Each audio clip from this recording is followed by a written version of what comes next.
10 € offerts. Et votre premier pari remboursé en cash. Avec le lien en description et le code promo JDR10.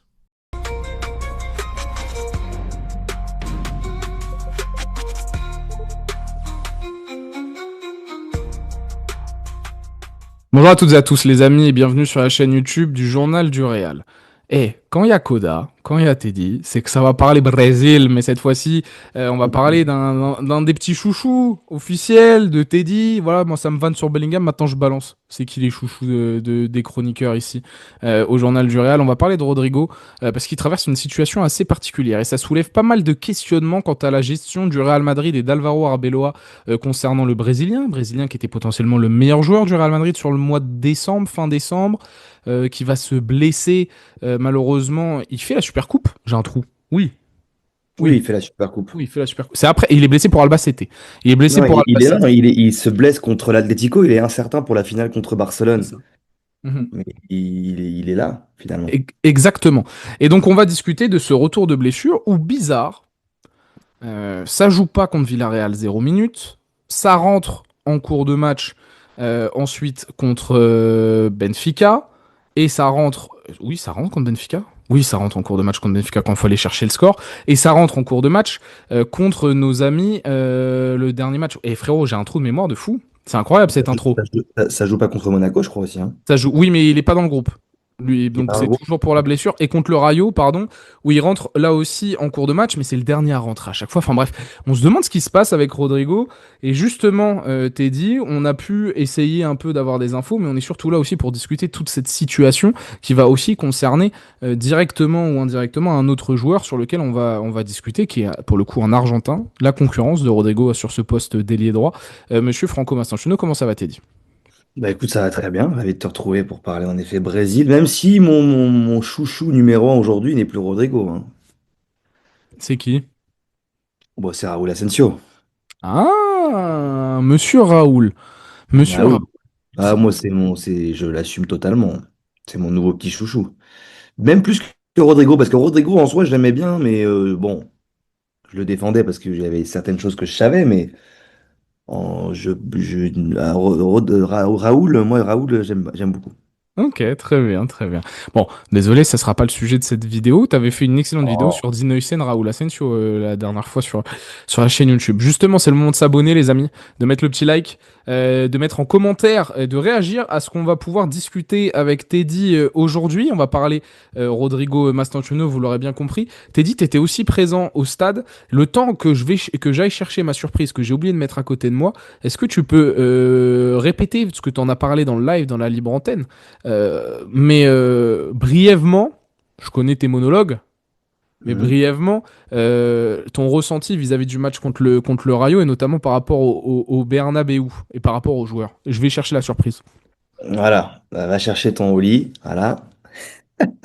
Non, par rapport aux joueurs, moi je l'ai dit en effet en libre antenne, un mécontentement global de la part du Bernabéu envers cette équipe-là, envers cet effectif-là. Je l'avais dit, tous les joueurs globalement ont été sifflés, même Courtois quand il est rentré au tout début de l'échauffement, avant l'entrée des joueurs. Et voilà, moi je l'ai constaté, le mécontentement global des supporters envers l'équipe, envers le fonctionnement, envers le niveau de jeu de l'équipe. Même s'il y a toujours des individualités qui sont pointées du doigt, la plupart du temps pour des contextes qui sont extra-sportifs. Et ça, je l'avais pas mentionné en libre antenne hier, mais c'est aussi le cas, et je l'ai beaucoup entendu, c'est-à-dire que Bellingham et Vinicius, qui sont globalement les deux individualités les plus pointées du doigt, c'est aussi pour des histoires extra-sportives. Bellingham, on l'a longtemps évoqué, Vinicius, sa situation contractuelle fait en sorte que ça pose aussi problème, mais globalement, sinon, si on reste que sur le jeu et sur ce qui se passe sur le terrain, toute l'équipe est sifflée et on ne cible pas qu'un joueur. Et le mécontentement est, voilà, est global et l'entièreté de l'équipe, y compris la direction, sont pointés du doigt par les supporters. Voilà, comme ça pour remettre aussi un peu de contexte, toi qui avais la chance d'être au Bernabéu pour le match Bon, la contre le... chance, je sais Ouais. pas. Oui, un peu le malheur dernièrement, un peu le malheur. Les frères, pardon, hein, mais moi j'ai reçu les petits goodies et les petits Oh, nouveaux goûts au lit pour la Saint-Valentin. Ça s'approche. mes amis en Mhm. couple. Ne soyez pas cons, n'oubliez pas de faire des beaux cadeaux, de prévoir peut-être un bon restaurant, mais un bon restaurant le 13, hein, parce qu'on joue le 14. Et le 14, je vous veux en live, parce que moi, je prends des risques, hein. Moi, je prends des risques. Parce que moi, je serai là pour le match commenté et je serai avec les nouveaux goûts Oli de la gamme Ice Tea et de la gamme Energy. Les frères, c'est disponible à partir d'aujourd'hui jusqu'au 15 février. J'ai pas eu encore l'occasion de goûter parce que j'ai reçu aujourd'hui Strawberry X Hibiscus. Bon, ça déjà, je sais que je vais kiffer parce que la gamme Ice Tea, c'est ma préférée. Et puis la Lollipop Lovebirds en la gamme Energy. Ça a l'air méchant aussi. Bien sûr, on est dans le thème rose, rouge. C'est la Saint-Valentin, les gars. Lien, le deuxième lien en description.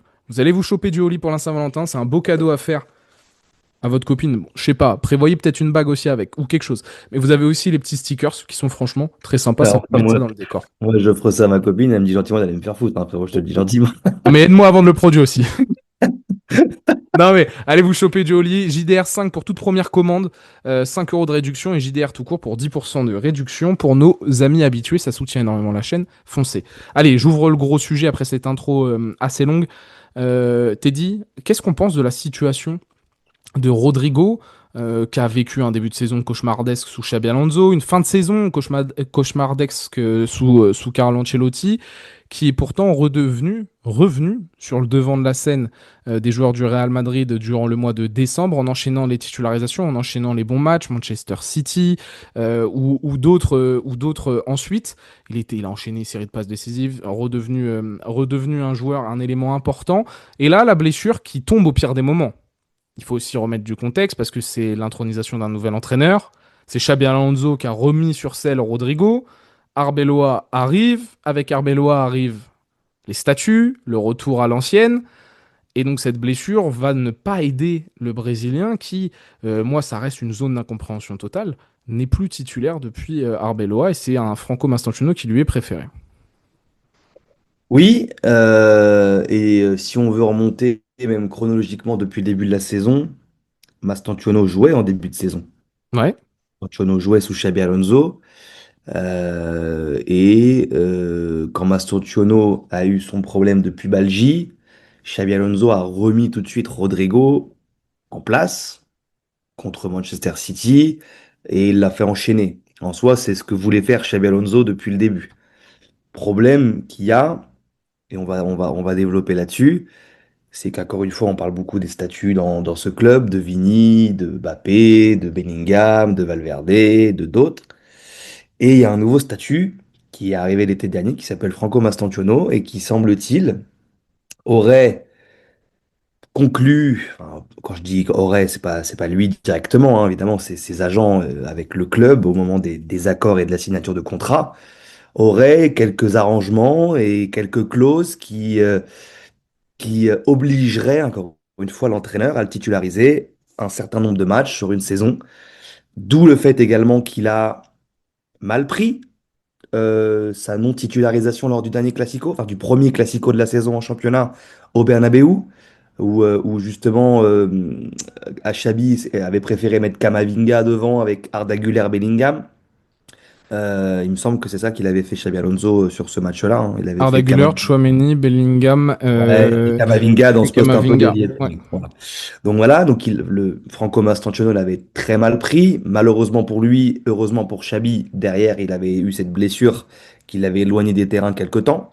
Et aujourd'hui, bah voilà, Xabi n'est plus là. On sait que l'entraîneur n'a absolument plus mainmise sur les décisions qu'il peut avoir envers certains joueurs.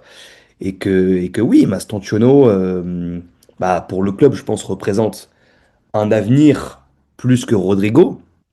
Parce que Rodrigo est là depuis quelques années maintenant, comme on le sait, comme on l'a déjà dit.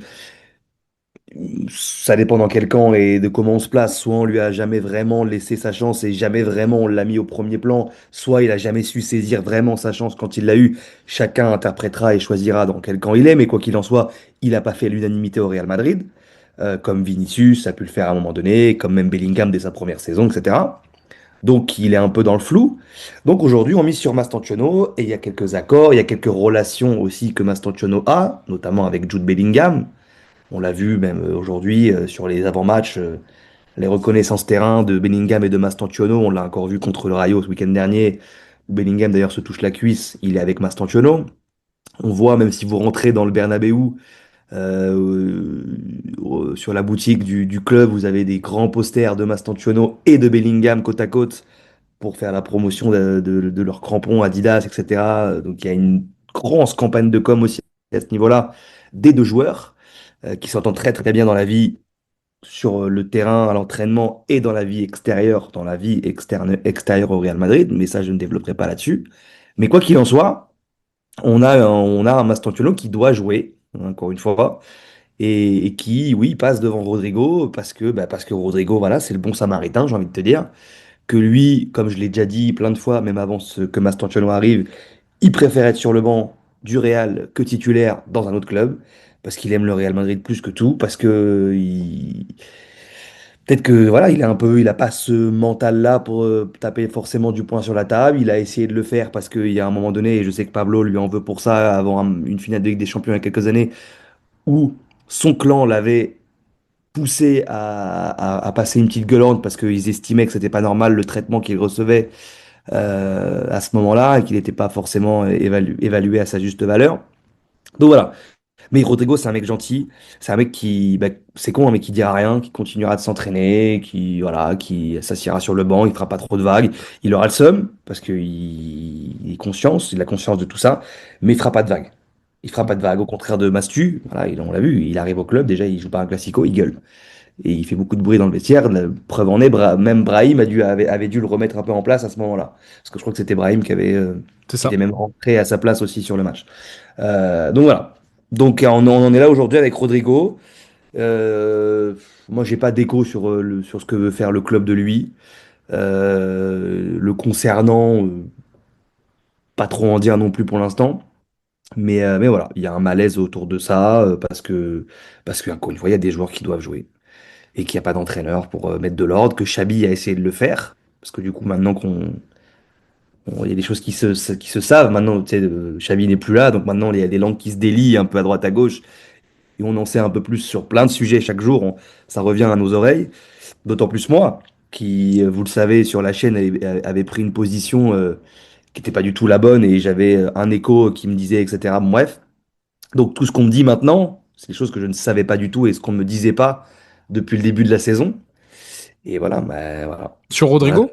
c'est ce que je peux dire. Non, sur le statut des joueurs, sur Ouais. l'impact que les joueurs pouvaient avoir, sur le fait que Xabi, finalement, bah voilà, au début de saison, il fait jouer Mastantuono, pas parce qu'il veut pas Rodrigo, parce qu'il est obligé de le faire jouer, qu'il met Arda en début de saison parce qu'il a pas Bellingham, mais il sait très bien que Bellingham, quand il va revenir, il va devoir le faire jouer, et que Arda, Bellingham, il a très vite su que ça ne pouvait pas marcher, donc il devait bench Arda Güler et il le voulait pas. Donc il a tant bien que mal essayé de faire jouer Arda et Bellingham, sauf que Bellingham, au départ, et Arda, il l'embêtait un petit peu.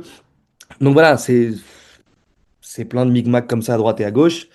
Et voilà, voilà, là, on va voir. Rodrigo jouera certainement contre Valence parce qu'il n'y a pas, il y a pas Vinicius, il n'y a pas Bellingham. Donc peut-être que. Et encore, Et moi encore, c'est pas mon choix, hein. Tu sais que même moi, en partant du postulat où je sais que Mastantuono doit jouer, moi pour moi, il doit mettre Gonzalo. Gonzalo titu et faire monter soit Fede, soit Kama au milieu. Et on essaye le Bappé Gonzalo devant. Ce qu'on ne voulait voir depuis le Real Betis. moi, tu sais que je veux voir Mbappé Rodrigo devant, avec Oui. derrière un Arda. Hmm. Bon, ou un Bellingham, mais Bellingham, il sera pas là. Mais oui, après Gonzalo Mbappé, oui, pourquoi pas, avec un Mbappé à gauche et un Gonzalo dans la surface qui tourne autour un peu, enfin, où il se tourne autour un petit peu les deux. On sait que c'est un profil qui correspond aussi à Mbappé.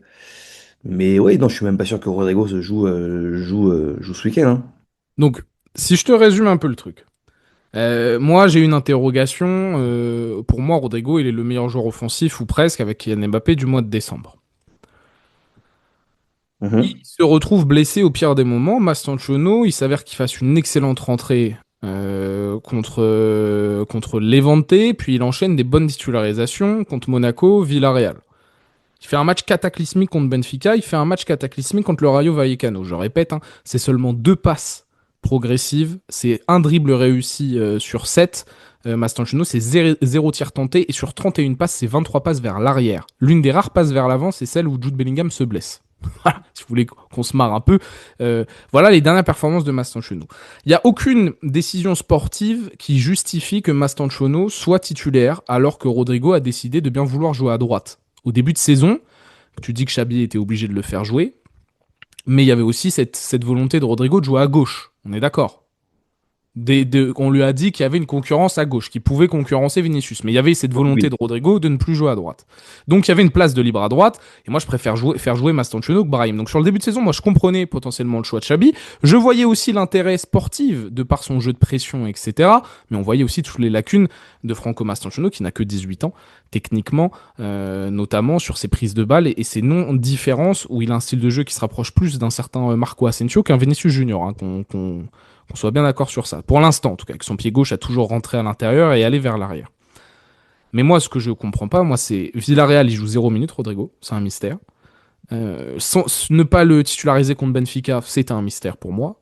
Ne pas le titulariser contre le Rayo, c'est un mystère pour moi. Et donc, vous comprenez bien, c'est quelque chose dont on a déjà parlé sur cette chaîne. Il y a eu des accords au moment où Franco Mastantuono a signé son contrat, où il doit jouer des matchs. Sinon, il sera allé au Paris Saint-Germain.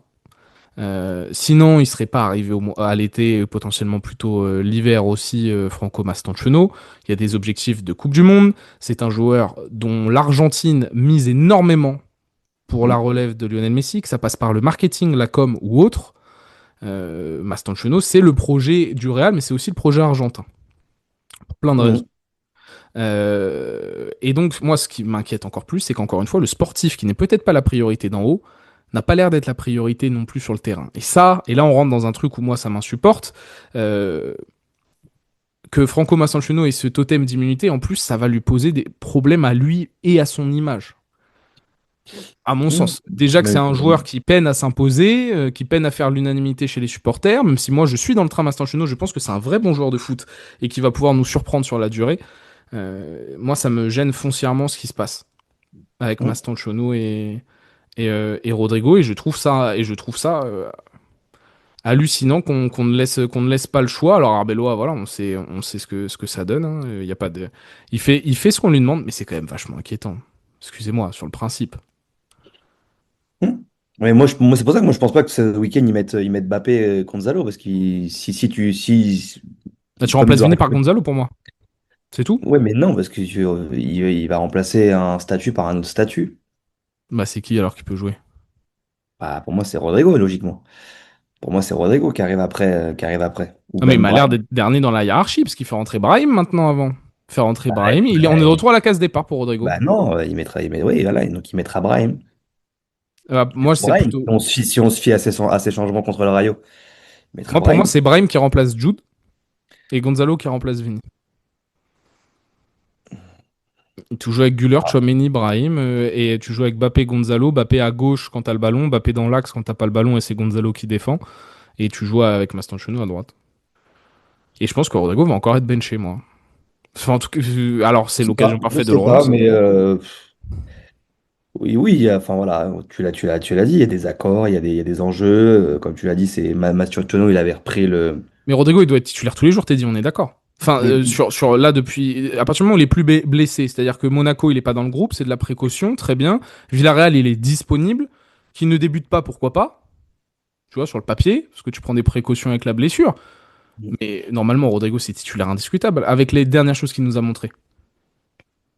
oui, oui. Mais je pense même que sa frustration, alors ça n'explique pas tout, mais sa frustration contre Benfica qui l'amène à être expulsé, alors c'est très Mhm. crétin, hein, c'est très très très crétin, et évidemment que il en est l'unique responsable. Mais comme dans chaque situation, il y a des explications à pouvoir apporter, moi je suis persuadé que ça fait partie de ça. Parce que je pense que lui n'a pas compris pourquoi il était bench contre Benfica. Et on a voulu nous faire croire, pareil, que contre le Rayo, c'était une espèce de sanction. Non, c'était pas une sanction. C'est des statuts. Parce que si, enfin, Carreras, ok, il a pas fait un gros match contre Benfica, mais pourquoi il joue pas une minute contre le Rayo? Mhm. Il est pas blessé, Carreras. Alors que d'autres ont fait un aussi mauvais match et jouent encore, ouais, bien sûr. Donc non, donc ouais, de toute façon, on va se répéter toute la saison, mais voilà, il y a des joueurs qui doivent jouer, et des contrats, des accords, comme Brahim, hein. Parce que bon, là, tu parles de Brahim, mais Brahim aussi, il doit jouer. Parce qu'il vient de se faire renouveler, et que c'était une condition dans son renouvellement de contrat. Moi, ça fait plusieurs mois, avant même que le club l'officialise et que ça soit sorti, etc. C'est pas encore officiel. Hein. Non, mais oui, c'est comme Ferland Mendy. C'est Carlo Mhm. Ancelotti qui l'avait dit, mais il y a pas de communiqué encore. Mais on sait que Brahim a prolongé, c'était une condition avant même la CAL, avant même tout ça. Et moi, je le savais parce que je communiquais avec certaines personnes qui géraient ça. Et c'était aussi dans son contrat. Et c'est pour ça que c'est Brahim qui se prend la tête, entre guillemets, avec Mastu après le Classico. Parce que Brahim lui dit, attends, j'étais là avant toi, moi je suis en train de prolonger, donc tu vas gentiment reprendre ta place, et même si toi aussi tu as des accords, moi je suis avant toi, donc j'arrive avant toi. Donc calme-toi et redescends. Mm. Donc il y a plein de trucs avec Naples. C'est pour ça que c'est un bordel monstrueux, c'est pour ça que... Bref. C'est pour ça Est-ce qu'aussi, ça explique pourquoi Brahim aussi, il rentre, il est là, il joue depuis son retour de la CAN. Alors il a fait une bonne CAN avec le Maroc, oui. C'est pas un mauvais joueur. Il n'est pas totalement illégitime non plus. Mais il passe devant, voilà, il passe encore un qui passe devant Rodrigo.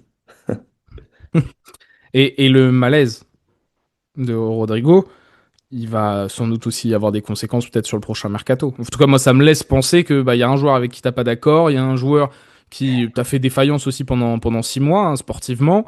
À mon avis, l'avenir de Rodrigo s'assombrit, alors qu'on voyait une lumière durant le mois de décembre. Pour moi, ça s'assombrit. Oui, mais ça reste pour le club le joueur le plus facile à dégager, Rodrigo. Ouais. Donc voilà. Donc ce sera certainement lui qui sera entre guillemets sacrifié et puis il partira ou il sombrera sur le banc jusqu'à la fin de son contrat. Je sais même pas c'est quand la fin de son contrat. 2028, Voilà, donc il a un an de écoute, plus que Vini. voilà, donc je sais pas. Je sais pas quel est son avenir, je sais pas ce que lui choisira, je sais pas ce que. Pas, j'en ai une idée, mais voilà. Mais oui, oui, hein, dans tous les cas, c'est lui le plus facile à bencher, c'est lui le plus facile à. De ceux qui sont là depuis longtemps, on va dire, entre guillemets, de ceux qui ont un statut, c'est lui le plus facile à dégager. Plus que Bellingham, plus que Vini, plus que Mbappé, plus que Valverde, c'est lui. Et lui, il dit rien. Il dit rien, il va pas te faire une dinguerie sur les réseaux sociaux, il va pas changer sa photo de profil, il va pas te faire une déclat dans la presse ou en zone mix qui va poser problème. Il va pas faire de vagues à l'entraînement, il va s'entraîner normalement. Il va pas s'embrouiller avec son coach. Et voilà, c'est un mec qui fait pas de bruit. Il en a fait une fois, c'était cette fameuse interview avant une finale de Ligue des Champions. Très mauvais timing, hein, Très accessoirement. mauvais. Ouais, Cataclysmique même le timing, hein.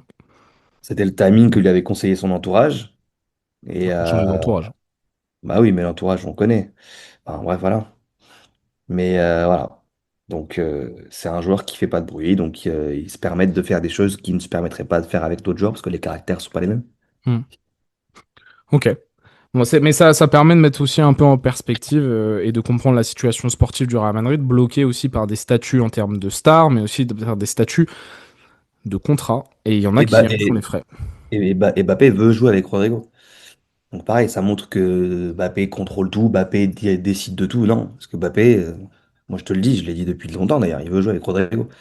S'il doit choisir avec qui il s'associe en attaque, il s'associe pas avec les joueurs que vous pensez. Malgré qu'il ait aucune inimitié ou aucun problème avec d'autres. Mais si vous lui demandez ce qu'il préfère, avec quel profil il préfère jouer devant, il vous répondra Rodrigo. Hmm. Donc ça montre que c'est pas Mbappé qui décide dans cette équipe. Voilà. Mais écoute, je pense qu'on a eu les infos qu'on voulait. Qu'on a pu discuter aussi un peu remise en contexte sur ce qui se passe avec Rodrigo, hein. Quand l'un de tes meilleurs joueurs du mois dernier est benché pour un mec qui a quasiment rien prouvé et même passe derrière quelqu'un qui était censé être derrière lui dans la hiérarchie sans aucune explication et que c'est pas un problème physique, tu me confies, Rodrigo il va bien. Ah, Rodrigo, physiquement, il est très bien. Voilà. Physiquement, il est très bien. C'est ce que je me disais. Bon, n'hésitez pas à réagir en commentaire vis-à-vis de tout ça. Merci beaucoup, Teddy, pour cette Merci, petite frérot. courte vidéo, mais qui permet aussi de rétablir certaines vérités, disons. Donc voilà, j'attends avec impatience vos commentaires vis-à-vis de tout ça. Comme d'habitude, les gars, je vous le rappelle, Saint-Valentin, Oli, l'offre jusqu'au 15 février, vous avez les nouveaux goûts qui sont disponibles. Des goûts bien rouges, bien roses, bien love. Donc comme les t-shirts de Teddy, donc foncez. Les gars. Allez, Le lien, deuxième lien en description. Prenez soin de vous et à très vite sur la chaîne YouTube Journal du Real. Ciao, c'est ciao. chaud, les gars.